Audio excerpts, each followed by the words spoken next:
if I'm wrong, I do not want to get I don't want to get for this, Mike.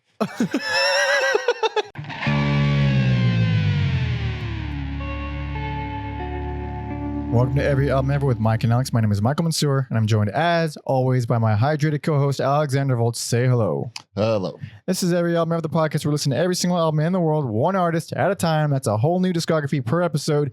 And today, we'll be discussing every album by Power Trip. Power Trip. This is requested on Patreon by Paige. Paige, thank you so much for supporting and hanging out with us and giving us your money. Paige is awesome. Fellow heavy metal wrestling fan, Enthusiast, yeah. Makes cool signs. Very nice, very nice. Much appreciated. Thank you for suggesting this. If any of you would like to also suggest stuff for us, we need money. We are dying. We're poor boys. We have no AC. There's a giant fan blowing at us because we're dying in this heat. Go to Patreon. Patreon.com/every album ever. If you're tier 2, we get a suggestion an artist for us to cover all their albums within reason. Paige was kind of to give us a nice thrash band with 3 albums or 2 albums and some stuff, some EPs and some shit that's compiled on one album. It's easy. Being very kind. Also, I like the subtle through lines through episodes. I like continuing our Southern Lord adventures. Yeah. So. Check out our Probot episode and our who else was on Southern Lord? Burning Witch. Maybe someone else. But anyways, I've said it before. I love Southern Lord, and great label. We gotta talk about another Southern Lord band today. So hell yeah! So go there, do that, please, and thank you. So Power Trip, thrash band whose name I'd heard a few times, but this whole band, like almost their entire existence, was after my thrash phase. Mm-hmm. This is like a very current band. What if I told you you've seen them live? What if I told you? You're wrong, Alex. There's no way I saw them live. Open up Lamb of God and Anthrax. I saw Power Trip. You're right. Oh, Death Heaven. What a lineup. Dude, hell of a lineup. So I didn't realize that I fucking saw them. Also, I'm really grateful to have seen them before the death of the vocalist, Riley Gale, R.I.P. Mm-hmm. But in my defense, I remember nothing about that show except for a little bit of Anthrax and a little bit of Lamb of God. I think you were this I know very little about a lot of these bands at the time. I was like, you're just going. Just going. Yeah. And as anybody who's heard this podcast before knows, I love Death Heaven, and I never shut up about Death Heaven. And that was the first time I saw Death Heaven. I don't remember it. I don't remember it at all. So it's very cool because Randy came out and did Dream House with them. That's right. And then also after the concert, they did SOD cover songs. Oh yeah, because with Scott. Yes. Yeah. That was the only time I ever saw Anthrax. That's fun. It's good stuff. Yeah, very nice, very nice. Fun. Fun. Every band sounds different. It's what I love from a good concert. Yes, but stacked lineup like that. I much prefer that everyone sounds completely fucking different. And honestly, Death Heaven had no place being on that lineup. I think that. Well, I like it. Yeah. No, I'm glad they were there. But at least Anthrax and Power Trip are thrash. At least that makes sense. Yes. Yeah. No, you need the Death Heaven in there to kind of remind you the 3 bands are different. Yeah, for sure. But other than that, did you have any exposure or experience with this band? I've tried to listen to them. I just don't think they're my bag. Is it because perhaps you don't like thrash? We talked a little bit about this on the Mr. Bungle episode. I was like, in a weird way, we unintentionally did a segue from the Easter Bunny demo into Power Trip. Yeah. And this podcast is making me confront my feelings about thrash metal. That's interesting. it'll do that when we're forced to listen to like full discographies. I learned a lot about your taste over the years. It's like, all right, no thrash, no folk, no Britpop. But yeah, in that same episode, you were like, well, you probably don't enjoy that corrosion of conformity. Animosity. But I was like, I do. Fair enough. Yeah. So there's some wiggle room. I think overall, because it's metal, I stand in solidarity with it. With your metal brethren. Yeah. Yeah, and it's not like pretentious metal. Not even close. Yeah. I think also, growing up, LA had its own little thrash metal. The retro thrash scene. I was a part of that in many ways. Yeah. What was the I was friends with a ton of those bands. There's one specifically that you brought up on this podcast. Was there? Fueled by Fire? No. I hope not. Oh, I mean, I was friends with the original singer, but War? Does it start with War?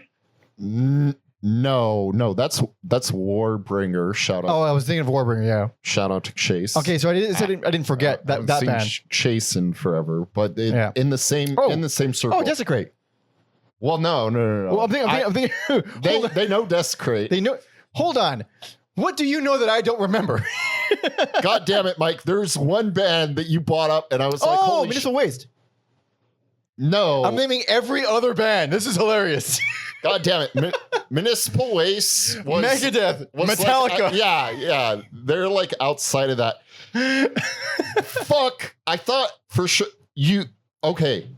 The story you told was like you were kind of in the back of I believe you went to the show by yourself. And the story you tell is like you were in the back of the room, but the singer was just like in the front, motherfuckers. Hyrax. Not Hyrax. Hexen. There we go. Christ almighty. Took me a while to get back there. You reminded me of my own story, and that's how I remember. I didn't even remember the band. Just the one story Mike has told on this podcast, not even to me. Holy shit. They're a cool band.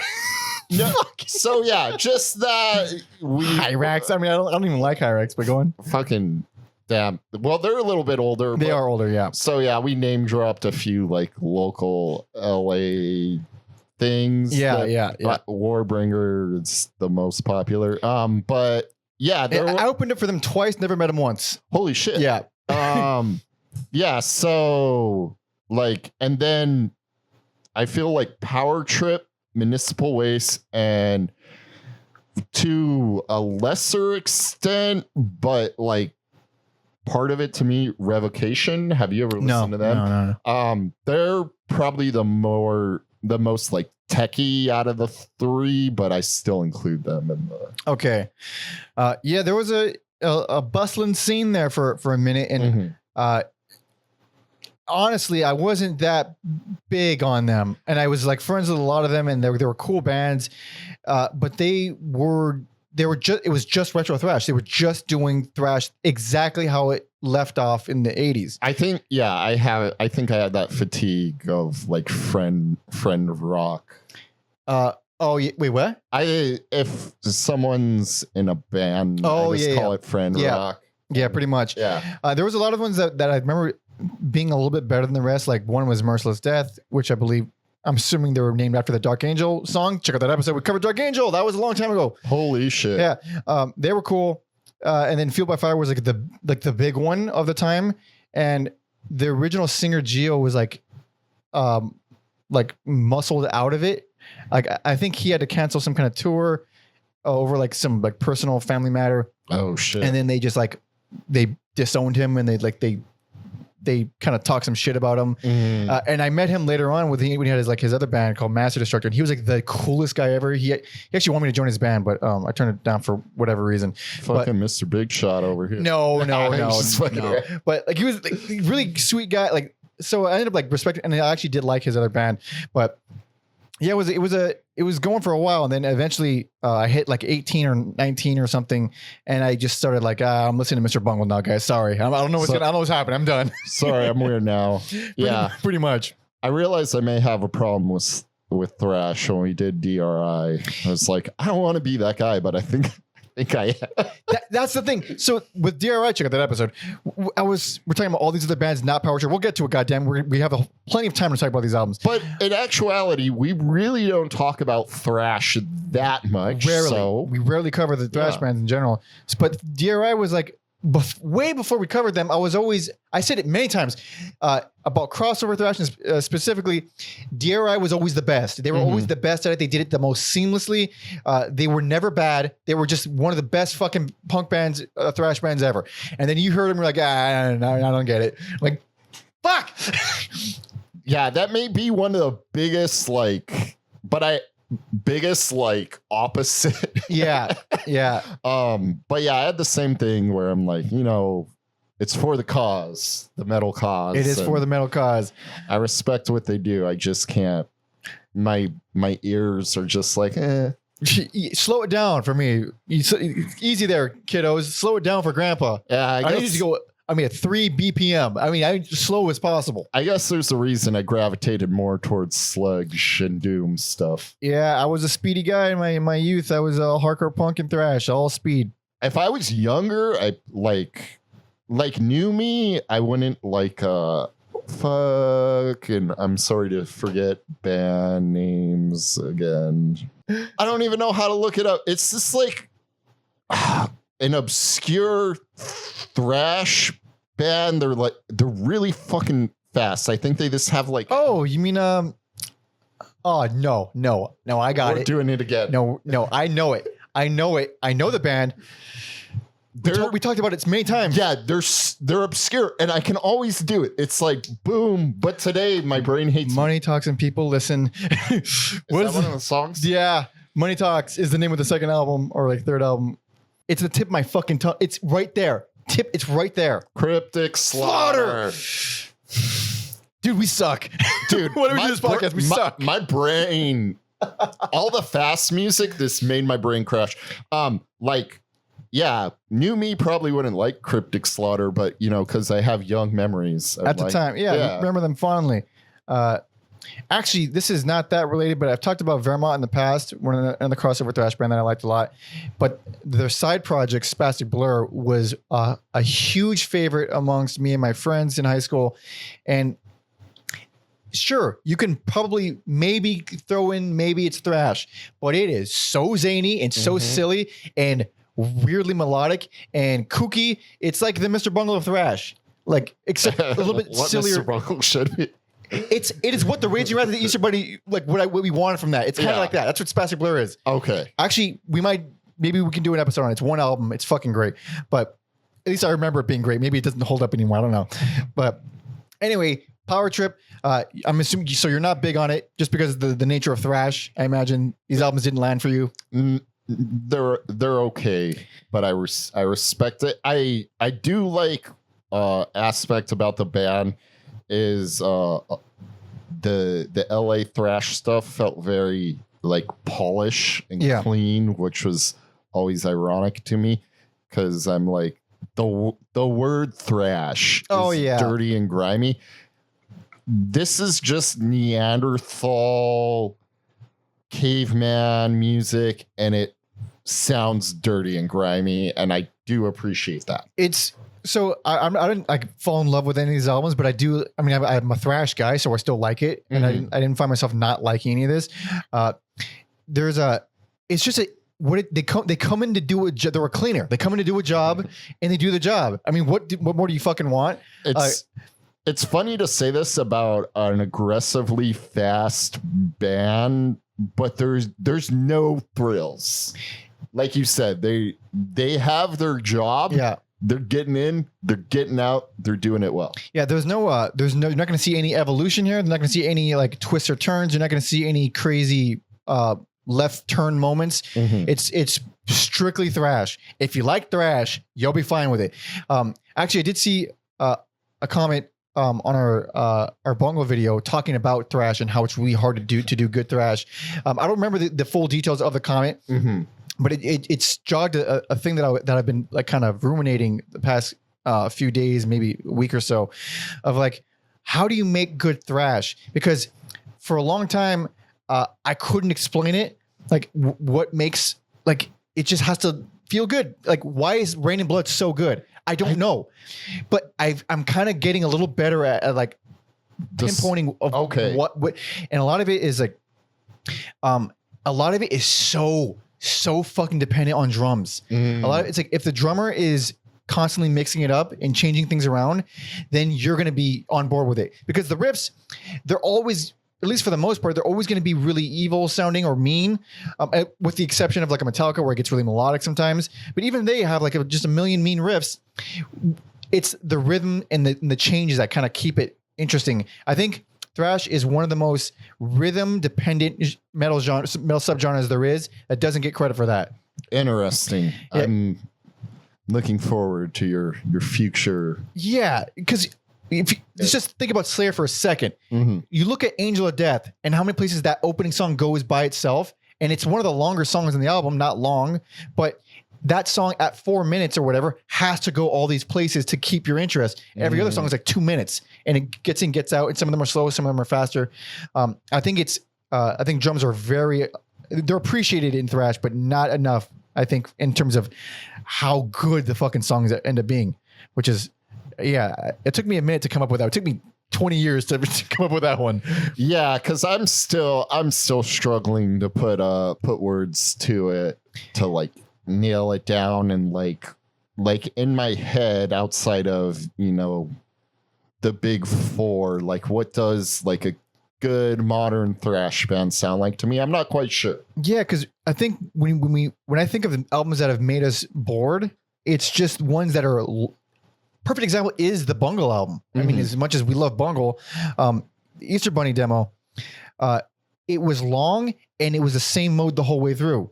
There was not a lot of variation in rhythms and switch ups and breakdowns and stuff.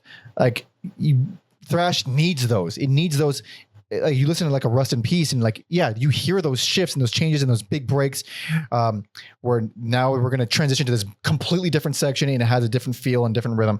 Those are big and important. I almost wonder if like Metallica was so good at doing the melodic stuff, and then Megadeth kind of carved out their own corner. Yeah, where it's such a strong sound that maybe other thrash bands are kind of scared to venture to those places, because then it's like, oh fuck, we just sound like Metallica, where the default dirty fast or the more polished fast stuff is like the default, so it's accepted. Maybe because you get the big four and then you get everyone else, and they all sound way more similar than the big four sound to it, which I thought was always very interesting.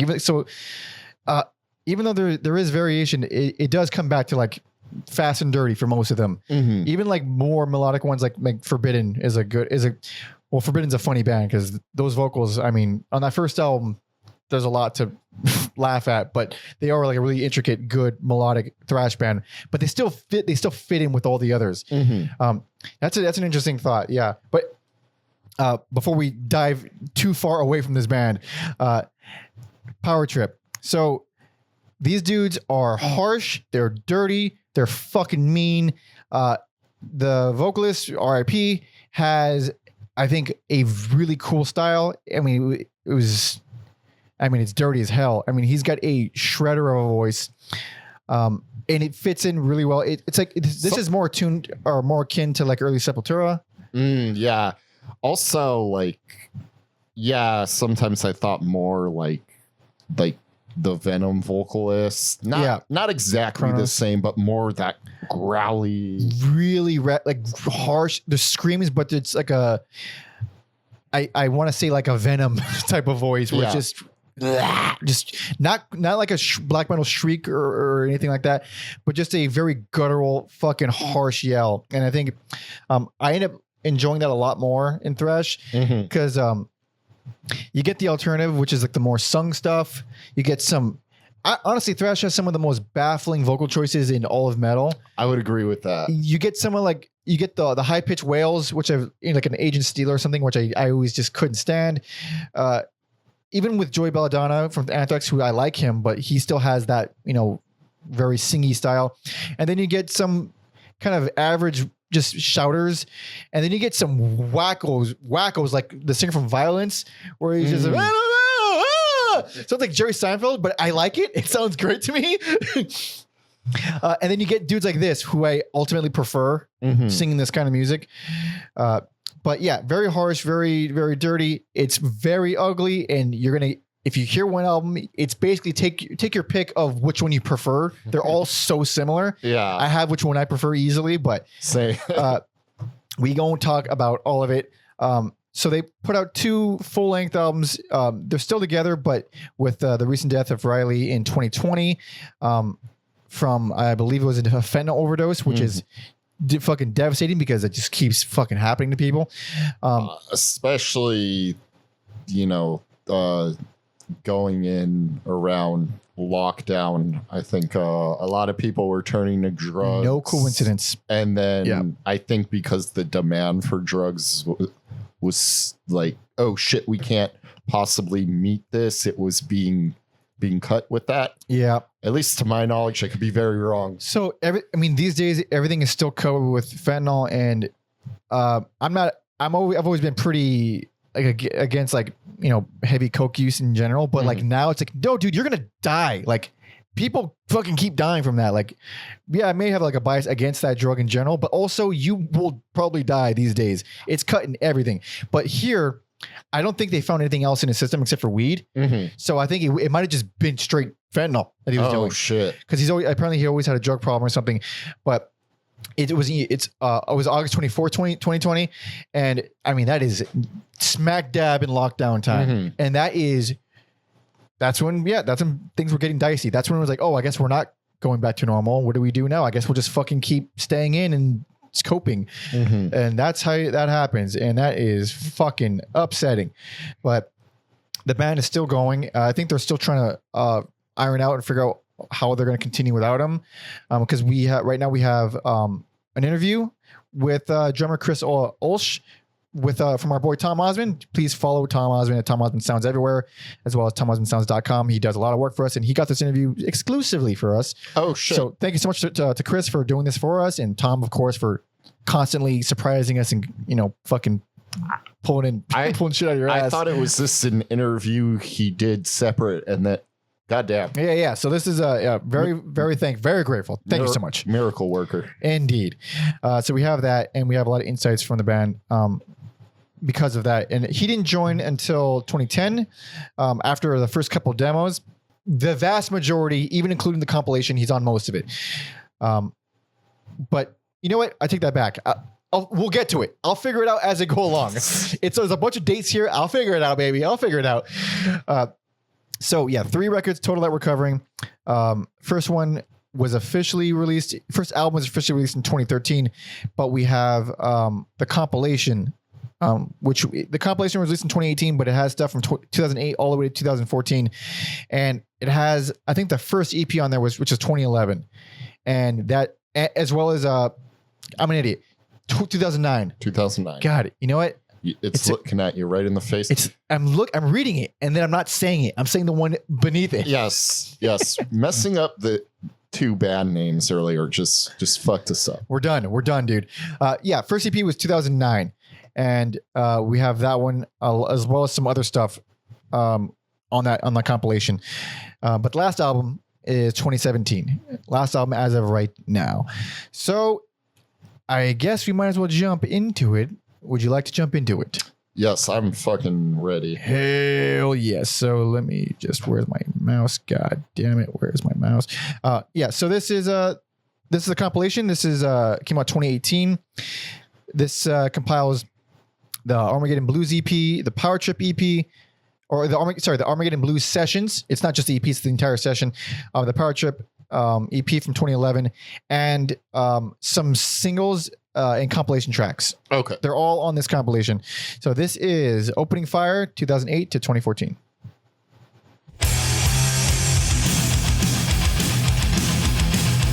I love the album art they got for the compilation. Oh yeah. We'll pull that up. Yeah, it's a great cover. A lot of their art has that aesthetic to it. Almost looks like pencil drawn, but with color. which is like a very metal thing. Yeah.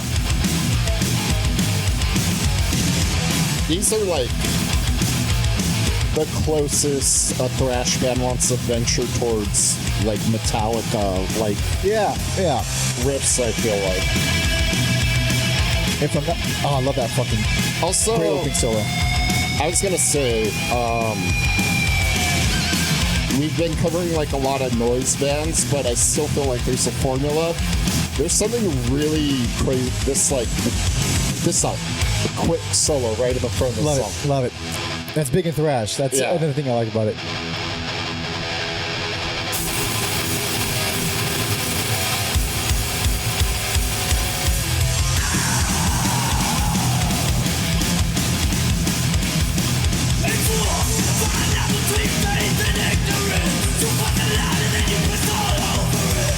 You have some of that like what we were talking about, that like Chronos. Yeah, it's very slobbery. It's like he's rabid.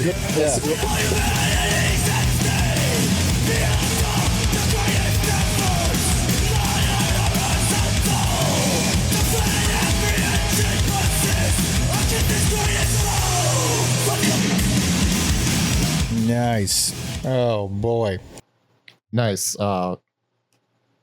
But worst least favorite. Worst least favorite. So that's not bad. No, it's not bad. No. Yeah. So this has all the early stuff.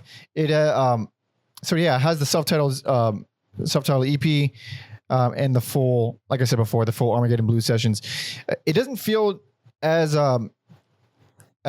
choppy or like mushed together as you would expect from like a compilation. Mm-hmm. It all sounds like it's all kind of one thing, but because of that, it ends up feeling like less breaks. So what I mean by that is like, so the first 3 tracks, that was one EP. Mm-hmm. And I think you put on the first three tracks and then it ends, that feels like a full contained thing, and it works. And then the Armageddon Blues sessions, which starts track 6 all the way to the end, you put on just those 6 tracks, it works as its own little thing. But because they're you put them all together, you don't, and they sound the same production wise, you don't get any breaks. You don't feel like anything's ending. It just feels like the same kind of thing over and over again. Mm-hmm. It feels like this one has the least amount of variation, the least amount of diversity, and the most sameness out of all their albums. Yeah, I think for me, I think they just really did what bands do, even though this is very primal music. I think there's still an evolution to the band where I can recognize I feel like they got better as songwriters. Yeah, it's not like a massive transformation, but there is an evolution. I should have said that earlier. Yeah, that I noticed. So it's just like, yeah, that's all it is. It's just like I see the growth and hear the growth these guys put in. So, yeah. But you know, all of their albums, including this compilation, come in very short. It's they're very short. Yeah, they're all like under 40 minutes. All of them are under 40 minutes. It's a breeze to listen to.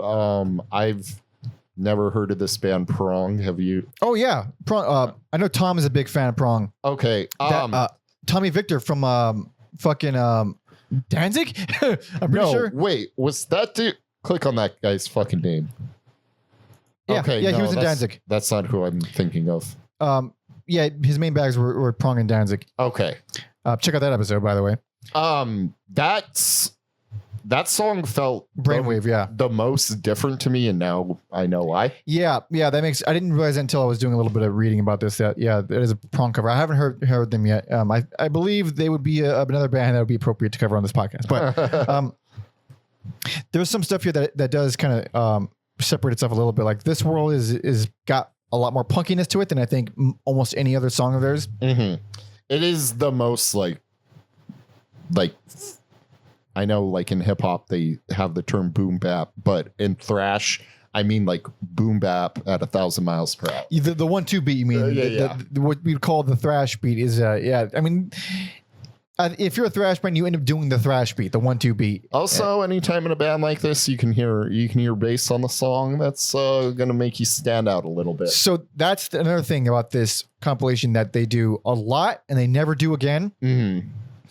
It's these single bass plucks that line up with the drums behind a guitar riff that lets it ring. So single staccato bass hits, usually one note behind a guitar that's like hitting it, long legato notes or long legato phrases, long open ringing notes or riffs. And it has this really cool groovy quality to it, really heavy.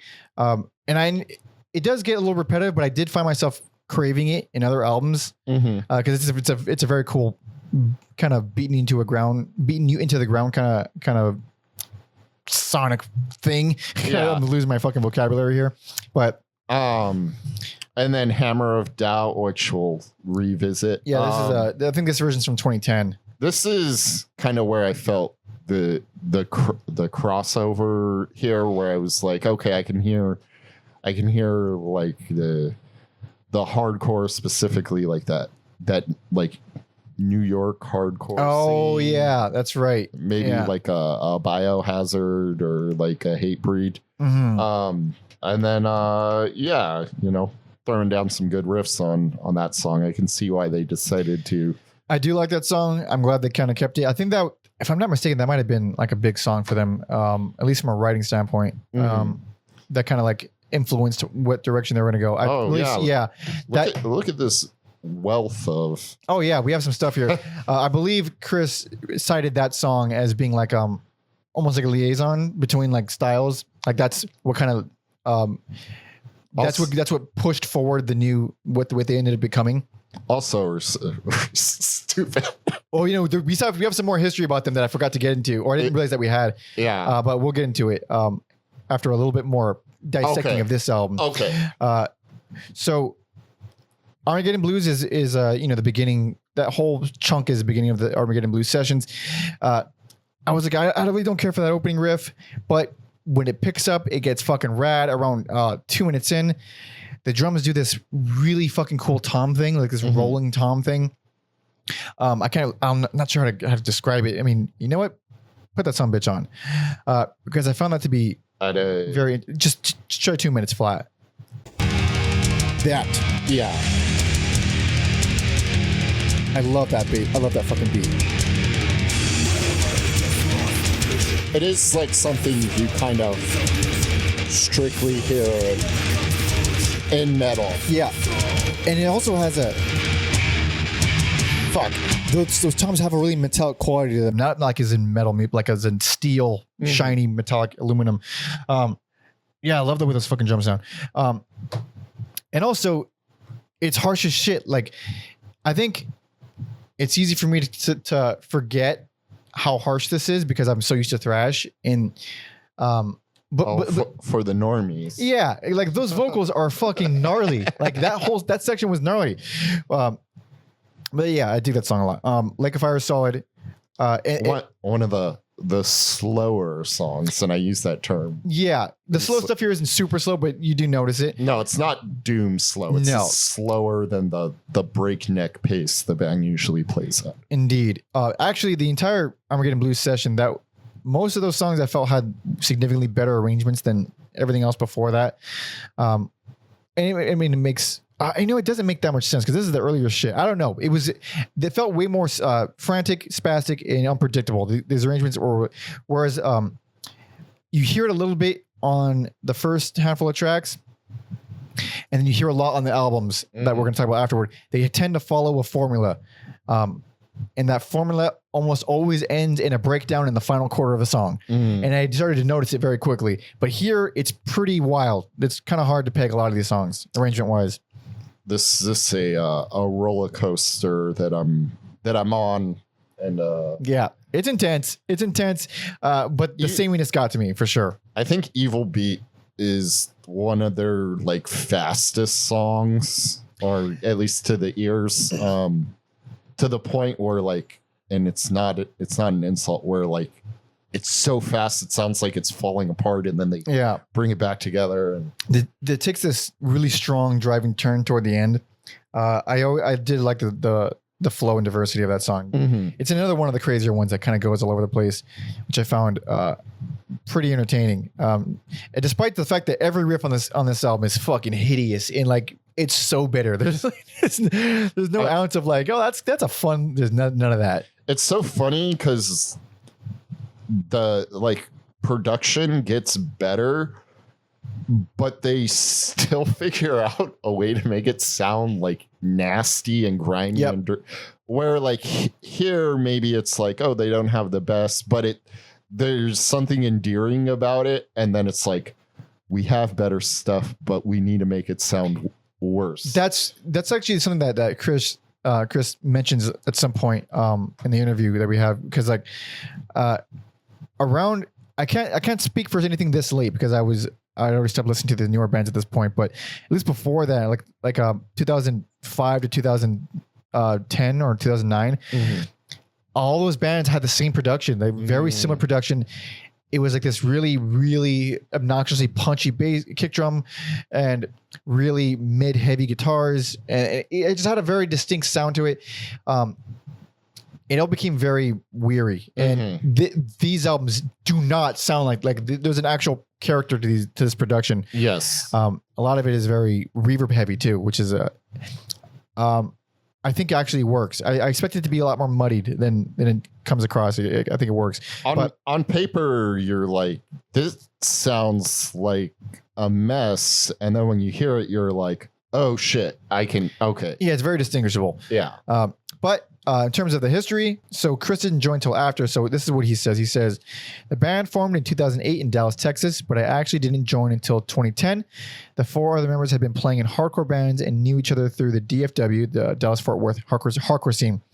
I was living in Austin, playing in some grind death metal bands, and met the rest of Power Trip either when my bands played up in Dallas or one of the first times PT came down to play Austin. Could be a mix of both too. So they had a demo in 2008 with Marcus Johnson on drums. He was the guy before Chris, and then 2009 is Armageddon Blues, and I imagine where the whole session was taken from. Yeah, it was also Marcus Johnson on drums. And Chris says, I wasn't on this recording, but I do remember Riley showing it to me in his car before it was released. I felt like they had finally tapped into something special, and the songs were really good. After that was the Power Trip EP, the first 3 tracks on this compilation, to which he says, this was the first recording I was involved in. Suffer No Fool is a song heavily influenced by the first Leeway LP, and harkens back a bit to Armageddon Blues, whereas Divine Apprehension signified the direction the band would eventually take off in. Leeway, Tom puts a link to the band Leeway, the thrash band from the late 80s. I cannot believe I have never heard of them, never encountered them, have no idea who this band is.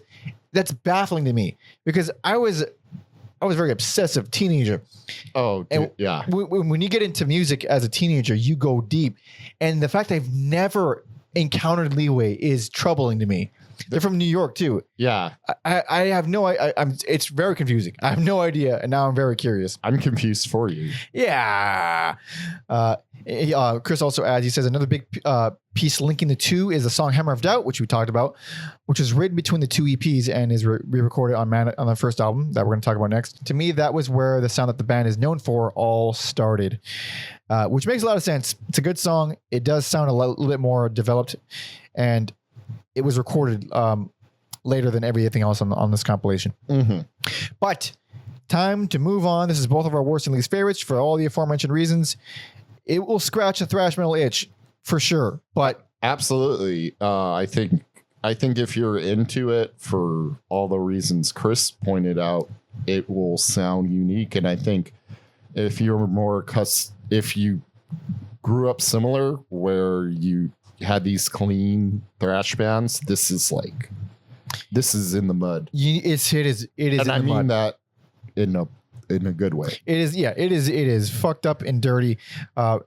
Just you feel that it's a compilation, and it does get samey. It gets very samey. But we have actual full length to talk about now. Hell yeah. Hell yeah. So this is the first official album. This came out 2013. This is Manifest Decimation.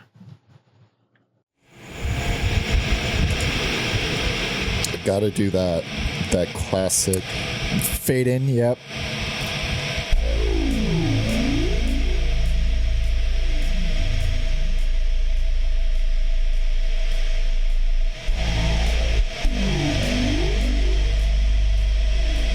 Also, I didn't notice like how spacey that is until the headphones. There's there's a couple of synth elements that they dial with every now and then.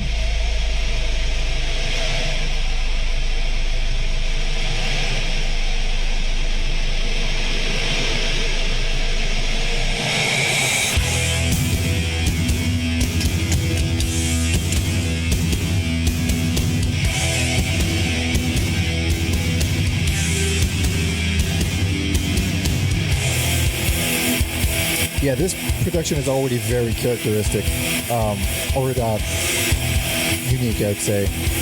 It's so spacious. I love how like filthy that was going into the fast stuff too. Yeah. But yeah, it's like, oh shit, yeah, this sounds better. Yeah, 100%.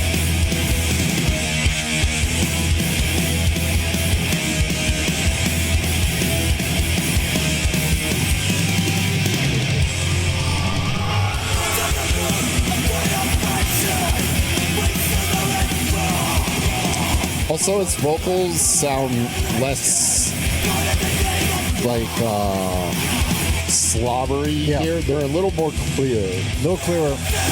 Still harsh as fuck. Sure. Yeah. But less like the guy from Obituary. He kind of sounded like that guy in the first. Okay. Yeah. Any changes I point out are just for metal nerds. Normal people will be like, it's the same. Same shit. Yeah. Most people hear this as the exact same shit. So that's about as bitter as it gets for thrash. It's very serrated. This is a very serrated fucking album. But it's a cool album. And it's fun as hell. It's brief. It gets in, gets out. It's kind of what you need for thrash. It's not gonna do anything fucking revolutionary. It's not gonna blow your mind with any specific little thing. It is just purpose built, fucking dirty. And there's only one song I have a problem with, and that is Drown, which I felt kind of halted the pacing a little bit of it. It's on the slower side, which I don't mind that. But after it speeds up, after like about a minute and a half, it goes into this riff that is basically the main riff to Desperate Cry by Sepultura, which is one of my favorite songs of all time. And I'm not going to unhear Desperate Cry when I hear that. Damn. It's not like a rip or anything. Yeah. It's just a very similar riff, and it reminds me of it too much. But other than that, I didn't realize how much this production was going to be sticking with me. Not that the songs aren't good or anything, but like, this doesn't sound 2013. It's weird because I can tell it's more modern, but which I guess is this band in a nutshell, where I'm like, there is something modern about them, but then it's very caveman like, and you could show this to like a thrash fan in like the 80s or 90s. Exactly. And they would it wouldn't like blow their mind. There's a certain level of glossiness that a lot of newer thrash bands have, a certain level of like, I don't want to say tightness because I usually mean that because I'm not trying to compliment them. I mean, it's like a certain level of overproduction. Like this, it doesn't sound shitty, but it sounds fucked up enough to be like, oh, this is, I don't know, real. I can't think of like a better descriptive word. It just feels a lot more organic, or at least authentic in a certain way. Heretic's Fork, which is the second track. This is where I started getting a lot of Scandinavian punk vibes, which is a thing I was really big into as a teenager. And only Mike's gonna say, of course. Stuff like Decimation, which is a really cool hardcore punk band, but they were fucking dirty. You know what? There's one person listening who's like, you fucking fuck yeah, exactly. Fuck yeah, brother. They're a good band. I believe they're Swedish. I think they were Swedish, but a lot of those bands from Scandinavia had this, especially vocally, like really, really screamy, gruff. It's kind of like the stuff that I feel like inspired a lot of crust punk, with that really harsh vocal style, but with the, I want to say messy, but it's not messy in performance, just messy in the vibe of it. That it really gives me a lot of Scandinavian hardcore punk vibes. Plus the breakdown there kicks a ton of ass. But this is where I notice a lot of the patterns in the songwriting. A lot of it starts out as high speed thrash, and then final third or the final quarter, we're gonna slow it down. We're gonna do a breakdown, and usually it rules. But then I couldn't unhear the fucking pattern. It just started. I was like, all right, there it is again. There it is again. In a lot of songs, it does that. Something that stood out to me, Conditioned to Death. I like the slow South of Heaven type intro. Yep. And then it gets cranked up. Always the like simple part of me is always impressed by fast drumming. It always will be. I think it's because it's something I was not good at. So tough. It's fucking tough. So when I hear someone do it, I'm just like, hell yeah, brother. Hell yeah, brother. Well, I'm not going to no, I'm done talking about production. I've said enough about the production. I have so many thoughts about the production, but I'm done. At least for now. Go ahead. Yeah, Murderer's Row. You get that again. This throwing a solo right in the beginning. Yep. More bands just put solos in it doesn't have to be in the front, just unexpected places. Yeah, why not? Crossbreaker is a little bit more on the mid-pace side, slower mid-pace. Crunchy, Vicious. It's one of my favorite songs on the whole album. Yeah, I think I just naturally gravitate more towards these like crunchier songs. So yeah, Crossbreaker is a highlight for me as well. Power Trip, I was pretty lukewarm on it. Didn't care much for it. I was like, all right, we're at the point where it's getting samey, kind of uneventful. And the final breakdown turned it around for me. Really strong. A lot of these breakdowns just absolutely fucking roll. I like Power Trip after, because I also wasn't a big fan of Drowned, but so I like Power Trip where Crossbreaker and Drowned are a little more crunchy. Yeah. And then like Power Trip is just like boom. Maybe those other songs are at an 8 or a 9. We're back to 10. Yeah. And then the closer is Hammer of Doubt, which we already heard. This version, I like this version better. I also heard this version first, so maybe I'm just biased. Yeah. The movie dialogue wasn't on the early. Oh, no. Okay. I don't believe so. Yeah, I was like, I'm not good at dissecting but maybe Mike will. No. Well, I mean, no, I'm not good at it either. I think it's a fucking rad song. Much like the band, our opinions are not eloquent. No. It's awesome or it's not. Good, fast, loud. Yes. Loud, good, fast. Yes. In the spirit of the band. Yeah. My main thoughts about Hammer of Doubt kind of revolves around the production again, where it feels messy, it feels muddy, but it's not like they're messy or muddy. It's just go ahead. In this particular band, when I say dirty and messy, it is a good thing. Yeah. Because as much as I like the production here, I think it's a little too much reverb. On the vocals, it never goes away. It's on all 3 albums, ton of reverb on the vocals, and I think it sounds great. But here, I think there's just too much everywhere else, and it does bleed things together a little bit, especially on Hammer of Doubt. Even though I still prefer this version, I don't know. It's got a character to it, but it's still very. I think it bounces around too much. I still think with songs this fucking hectic and chaotic, it bounces around too much. Yeah. But it's a cool album, and it's so fucking brief. I mean, yeah, it's like a little formulaic. It's samey.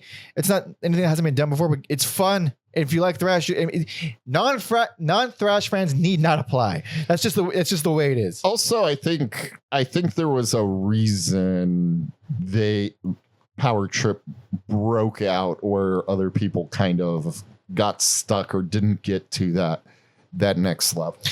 Yeah, because even though there isn't a lot of variation on these albums, they do like the one thing pretty much the whole time. That one thing does have a signature to it. They do have a feel that's entirely their own. I can categorize it closer to Sepultura style, where it's a little bit more fucked up, a little bit meaner, actually a lot meaner and heavier. Where, I mean, Sepultura was always one of my favorites because of that. Where you look at a lot of the American stuff, and it's a little bit. Some of it can be kind of campy, and even with the retro stuff from the mid 2000s period, they were emulating a lot of the American stuff, like Exodus. And Exodus is great, whatever, but it was a little bit lighter. It was lighter. It was more fun. It was less vicious and furious and evil. Is it weird, like my knee jerk like name association when I hear the words thrash? I don't even like Exodus like this, but my like first like reaction is like Exodus, do the Toxic Waltz. Wait, is that Exodus? Oh yeah. Okay. I think so. You may, if I'm wrong, do not, I do not want to get shit. I don't want to get shit for this, Mike. Hold on, because I haven't heard them in. Yeah, absolutely. Yeah. Okay. I haven't heard it in so fucking long. You made me doubt myself. Dude, Fabulous Disaster. Yeah. I'm just like, that is like the de facto thrash song to me for some reason. Because I haven't heard that album in so long. That's one of my favorite Exodus albums. A fucking awesome album. Yeah. It's been like 10 years since I've heard it. Okay. I was like, yeah, of course. You almost gave me, because I recognized it. Man. I couldn't give you the guarantee off the bat. I had to look it up. My credibility was on the line right now. Yeah, that one. I mean, what's his face? Paul Bailiff, the original vocalist. He was only on the first album, and he was like such a huge deal to the entire thrash scene. He was like, he really helped invent thrash. He was like a huge deal, and he died so quickly.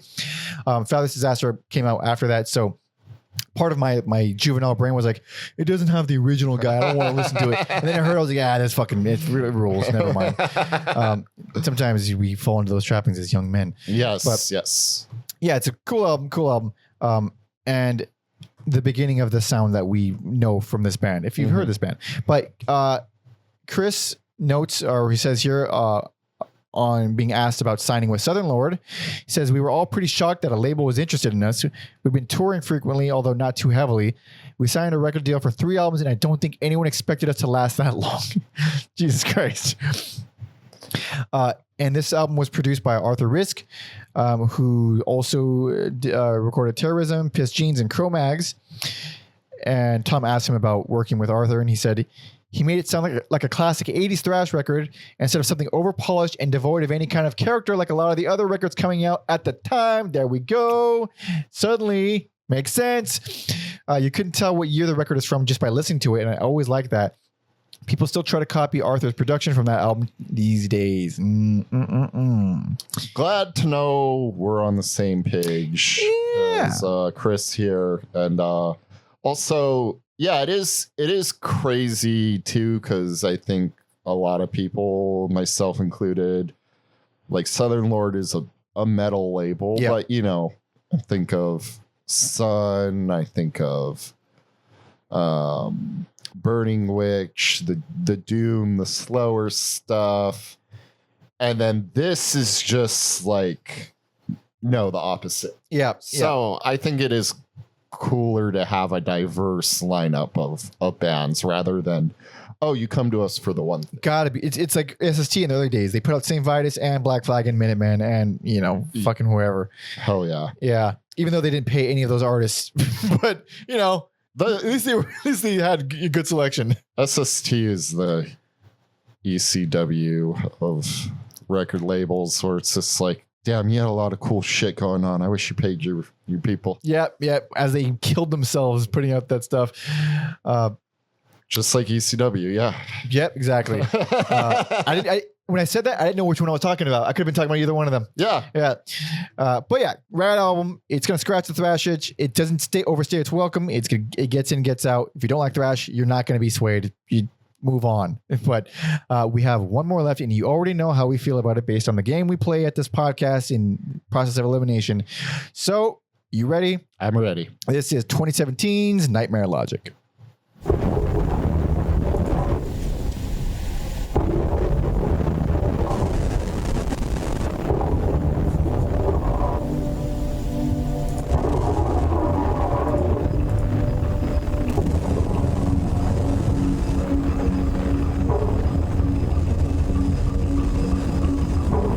What if they just made an album just like this ambient? It'd be a left turn, that's for sure. Power Trip goes through the Walker Brothers face. It's a hell of a band.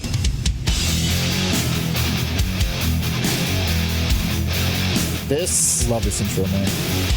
Yeah, this is feels good. Yeah. I just love how nasty it is. Yeah.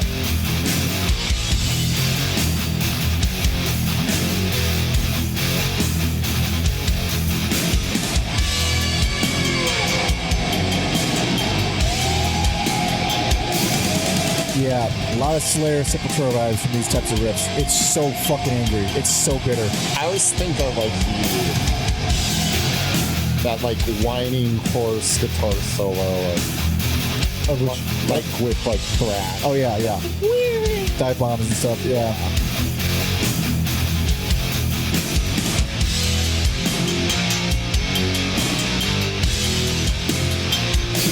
So this intro section returns at the end of the song. Yeah. But I just want to give a little taste of the ferocity.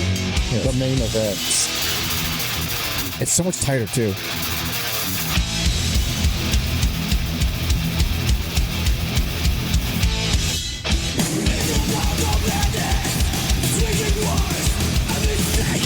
Yeah, this is song to punch someone in the face. Oh yeah.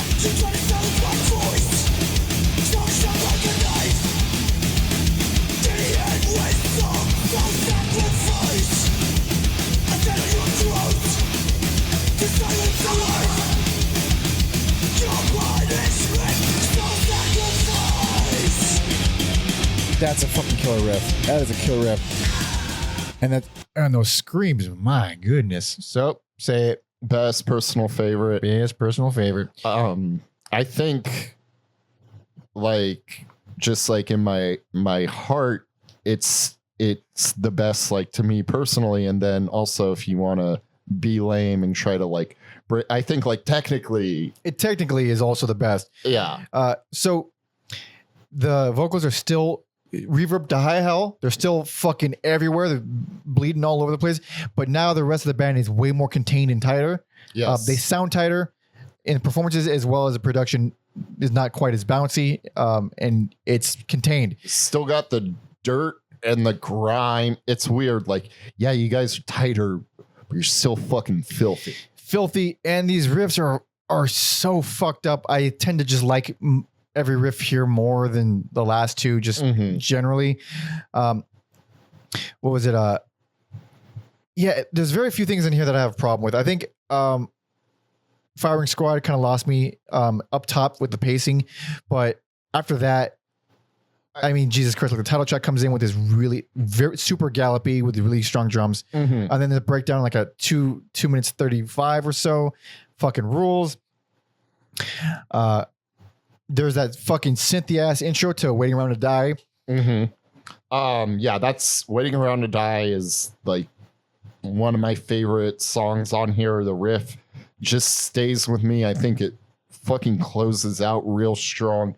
Just like that's literally all I can ask of a thrash song. I feel Plus it has all these cool synths in there too. Yeah. Which is, they don't dabble with it too much, but it's in there. And then, yeah, it's so interesting that they like had a bit of a moment with like Executioner's Axe, like getting nominated for a Grammy. Is that what happened? Did they really? Yeah. I didn't know that. Holy shit. Really? Yeah. And then it was in a few things. I can't place it on, but like maybe like a few movies or shows, but it's just like so crazy anytime any band like this has a big moment. I know the Grammys don't even show best metal on TV, but it's still fucking... Dude, it's a fucking win regardless. Yeah. The fact that you gave a band like this some recognition, dude, that's a fucking win.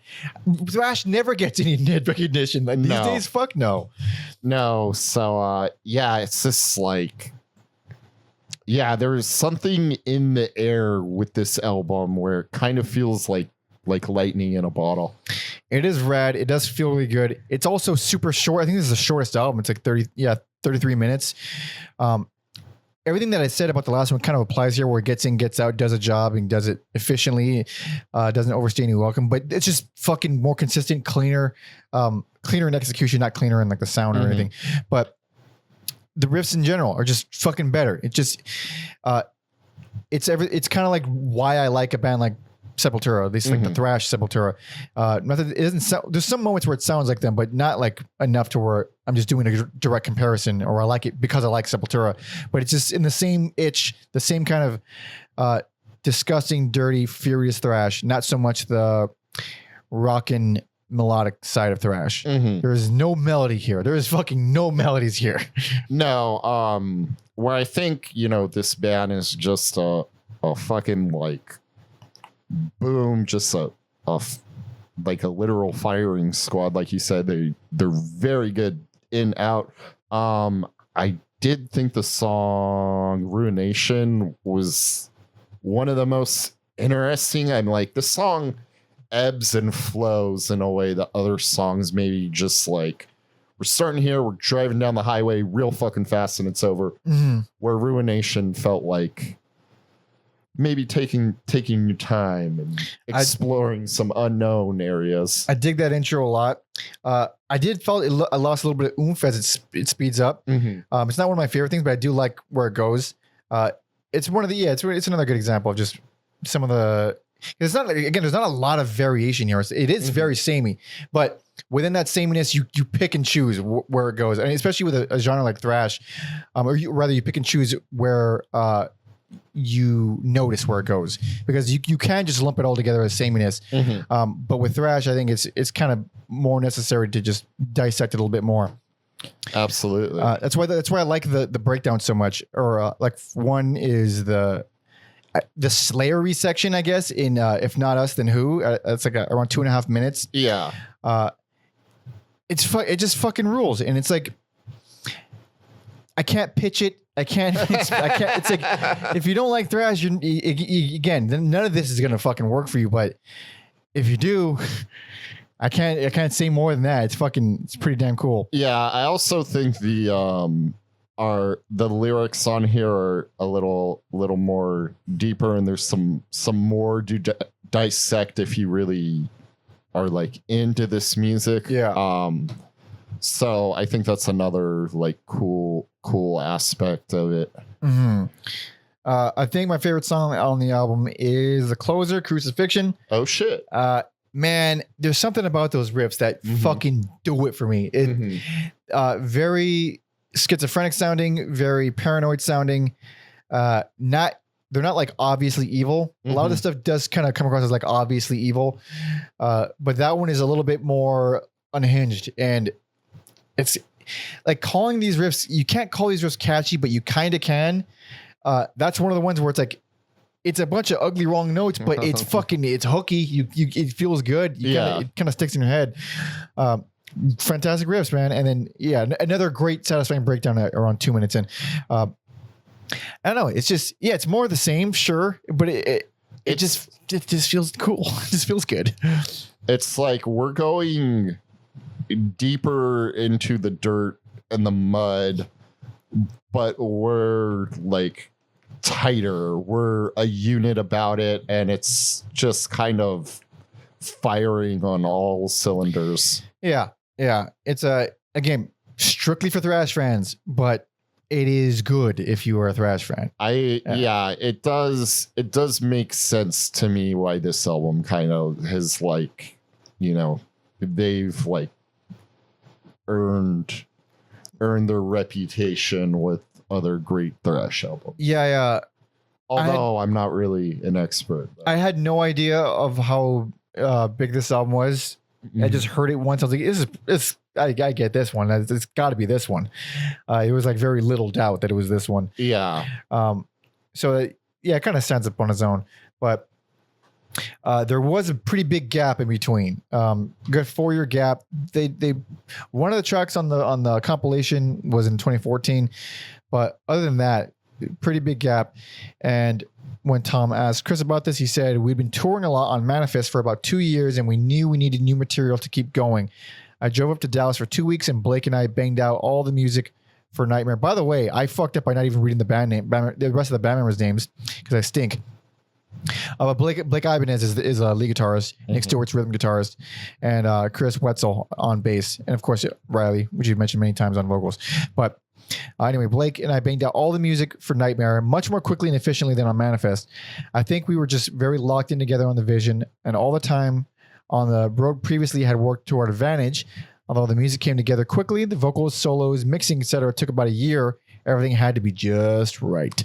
It's also interesting how sometimes the relentless touring could beat a band down, but I think when you're newer and younger, because there are a lot of stories where it's like we were on the road every night fucking playing together, so they like naturally developed. Yeah. Things grow. Things can either, it's really one or the other. They can grow and develop, or they can stunt completely. It really just depends on the mentalities or the personalities involved. When Tom asked Chris, he asked him about the realization that Nightmare, this album would be big for the band. Chris says, I think the album release shows in Texas were a big indicator. I hadn't ever attended a show that big in the hardcore/metal realm.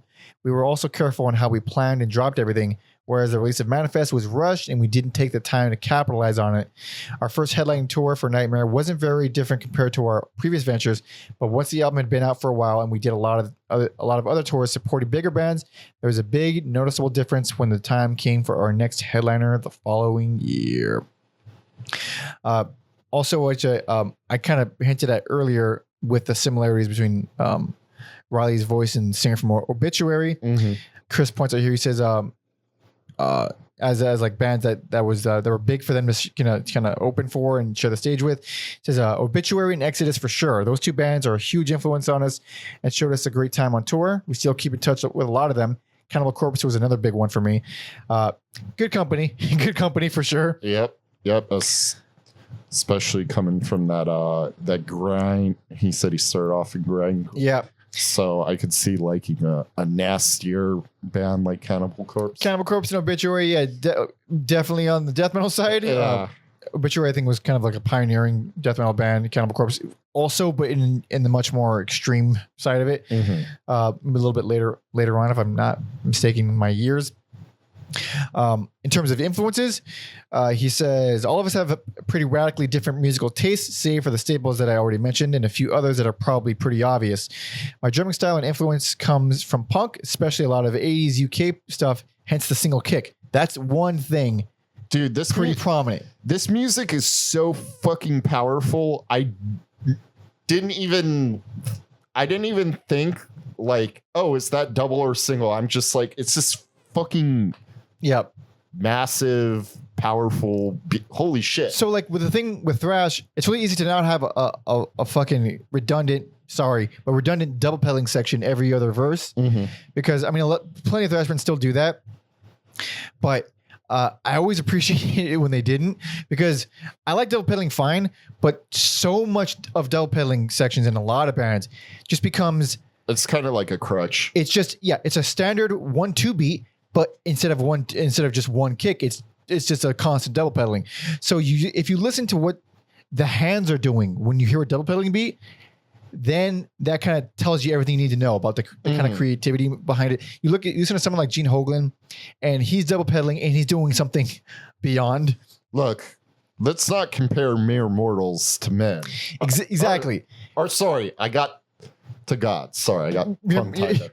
Fair enough. Yeah, he is pretty much a god when it comes to that. But like, that's a good example of he's not just double pedaling and then just a simple 1-2 beat will happen to be double pedaling. It's a lot more intricate. There's a lot more intention involved. It's a lot more complicated. So with a band like this, I don't fucking give a shit that there's no double pedaling. I kind of almost like it if there's no double pedaling. And it's interesting too. It's not that common. He says Blake listens to a lot of rock and pop, so the riffing is always very hooky. Debatable, but in some parts. Hooky for this type of metal. Hooky for abrasive, vicious metal for sure. And he says Riley was into old Motown and R&B stuff and had a degree in technical writing, so the lyrics were smart but concise and straight to the point. Shit! Look at that! And he says, and of course we were all listening to Metallica, Discharge, Sacrilege, stuff like that. Also not surprising. And so they put this album. They have that bit of success. Time passes. COVID happens. Riley dies. He was fucking 34, which is like, oh boy. That's not far off. That's not far off from either of us. I mean, I'm older than that. And that's what I'm saying. You're past it by a little bit. I'm close to it. Yeah. I'm under it by a little bit. It's like, let's just be careful with the drugs, people. Let's just be careful with the drugs. Holy shit. But in terms of continuing after the death, Chris says it's been a difficult undertaking to say the least, especially with the pandemic and everything else tacked on to going through all of that. We've been working on stuff intermittently, and once we get it to a place we're happy with, we'll get it out to the world in some capacity. So I don't know what that means in terms of vocalists. I don't know if one of them took over vocals or if they got someone else already. But that's all you can ask of a band that's grieving.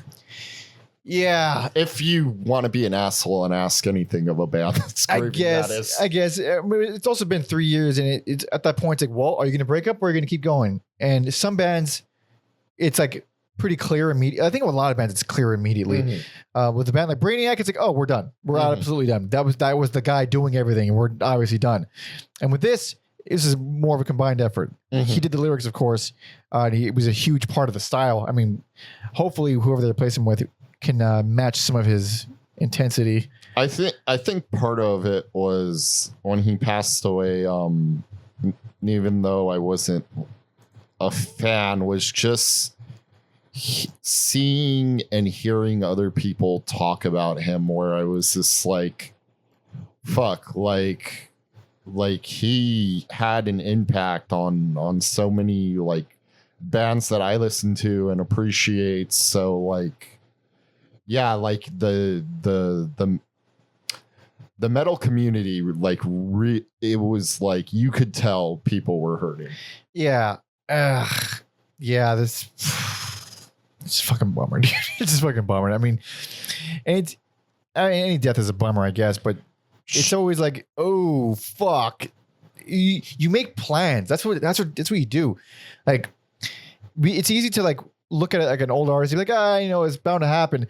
But you make plans when you're younger. You shouldn't make too many plans. You never know. I mean, we talk about death a lot in this podcast, I realize, but it's like it's part of it. Like, we've covered so many artists where they just died abruptly out of fucking nowhere. It happens. Man, yeah, really fucking heavy, and especially in your, I mean, yeah, 30s it's too young. It's frighteningly young, but also you just do what you got. You do what you can with what you got, and you just fucking cross your fingers. That's all we can do. And stay away from fucking fentanyl, dude. Just fucking be careful, for the love of Christ. God damn, can't stress that enough. Man, test your drugs at least. I mean, at least that. Fuck. I'm lame. I don't even know how to test your. They have like testing strips and stuff. Oh, yeah. That's right. Yeah. That's right. You know what? I think growing up in the quote unquote war on drugs. Oh yeah, that brilliant idea burnt me out so bad that it's like, yes, I know this is bad and an epidemic, but I just like can't bring myself to like read too many news stories about it, because I'm like, I feel like there's like a gross overreaction to it. Well, I'm sure there are people who are covering it in a normal manner, but there's still, I think some of these deaths are actually being underreported because there's a lot happening, and I think it's a bigger problem that we have than people make out. People kind of focus on culture stuff when like, no, but there's like a real like actual like substance thing going around, like. And of course, we all know about the opioid stuff, which went on for way too long before people started raising a ruckus. Drugs are dangerous. I don't know what else to fucking tell you, man. Like, but people are gonna people. So I don't know. We're not in any fucking position to start preaching, I guess. No. Yeah. Even though I feel the inclination to just stop doing them. It's more of a concern for people that make art we like and people that we know. People that we know for sure. Yeah, and the fact that it's so rampant with artists and musicians, like it's a cliche, but it's quite accurate.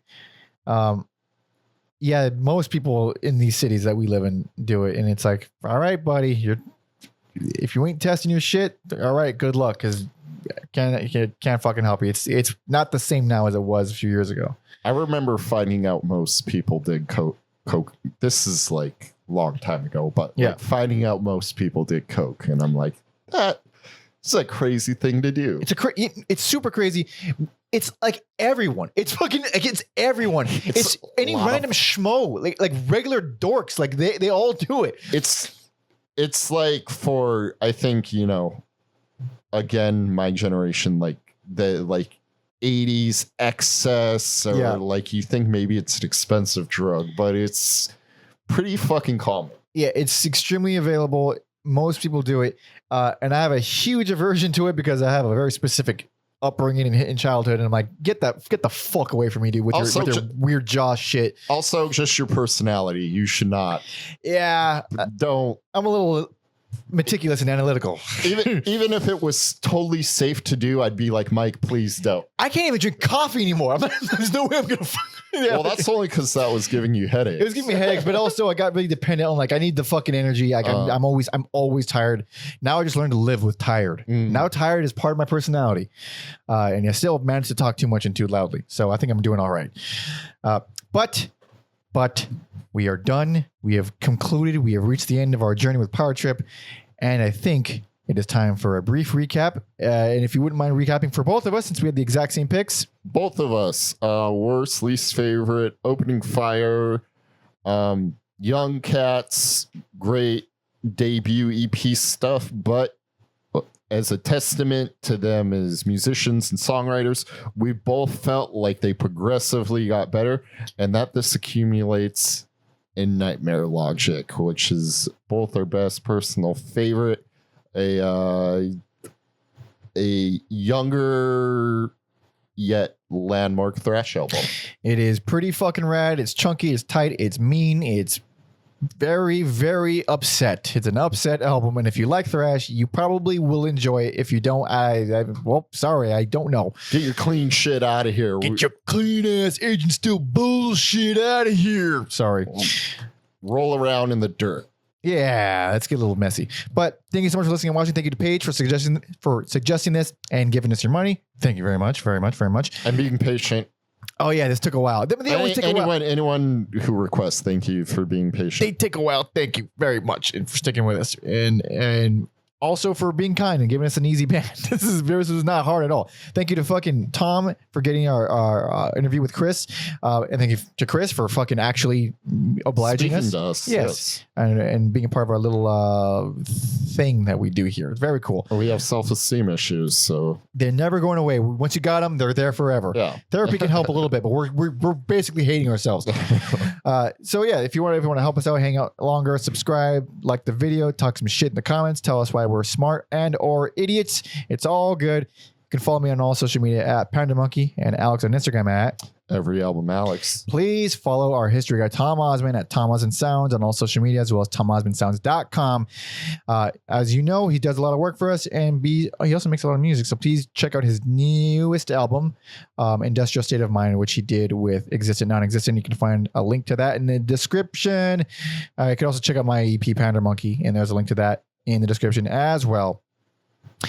If you want to be a rad, cool person like Paige, you go to patreon.com/everyalbumever, where you can suggest albums. Sorry, you can suggest full discographies for us if you're tier 2, like her. Or you can go the cheaper route. You can just be a part of our community, $5 tier. You can see our schedule in advance. You get to vote on our polls to decide who we cover next. You could join our Discord, which is also where you suggest our EAE singles episodes. Newer albums that came out this year, throw them on there. We might do an episode on it. But it's a cool little community. People are very, very talkative and engaging, and they have a lot of knowledge about fucking dorky ass obscure music. And that's what we like here. That's what we love here. So go there, do that. Thank you, thank you, thank you. Okay. Closing it out. Well, final song. One song only. My Little Buttercup. Crucifixion. Gotta be Crucifixion. Yeah. Hell yeah. So thanks so much for listening and watching. See ya.